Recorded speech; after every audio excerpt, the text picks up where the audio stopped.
بسم اللہ الرحمن الرحیم۔ السلام علیکم ورحمۃ اللہ وبرکاتہ۔ ڈیلی اسلامک انفارمیشن میں تمام دوستوں کو خوش آمدید کہتا ہوں۔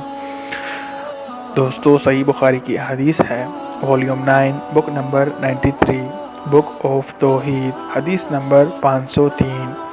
ہم سے قتیبہ بن سعید نے بیان کیا، کہا ہم سے حماد نے بیان کیا، ان سے عمرو نے، اور ان سے جابر بن عبداللہ رضی اللہ تعالی عنہ نے بیان کیا کہ جب یہ آیت نازل ہوئی، آپ کہہ دیجئے کہ وہ قادر ہے اس پر کہ تم پر تمہارے اوپر سے عذاب نازل کرے، تو نبی کریم صلی اللہ علیہ وآلہ وسلم نے کہا، میں تیرے منہ کی پناہ مانگتا ہوں۔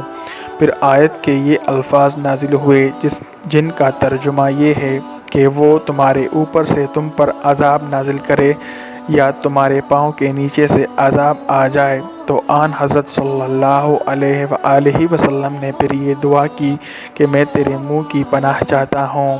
پھر یہ آیت نازل ہوئی جن کا ترجمہ یہ ہے، یا تمہیں فرقہ بندی میں مبتلا کر دے کہ یہ بھی عذاب کی قسم ہے۔ تو آن حضرت صلی اللہ علیہ وآلہ وسلم نے فرمایا کہ یہ آسان ہے بنسبت اگلے عذابوں کے۔ شکریہ دوستو حدیث سننے کا۔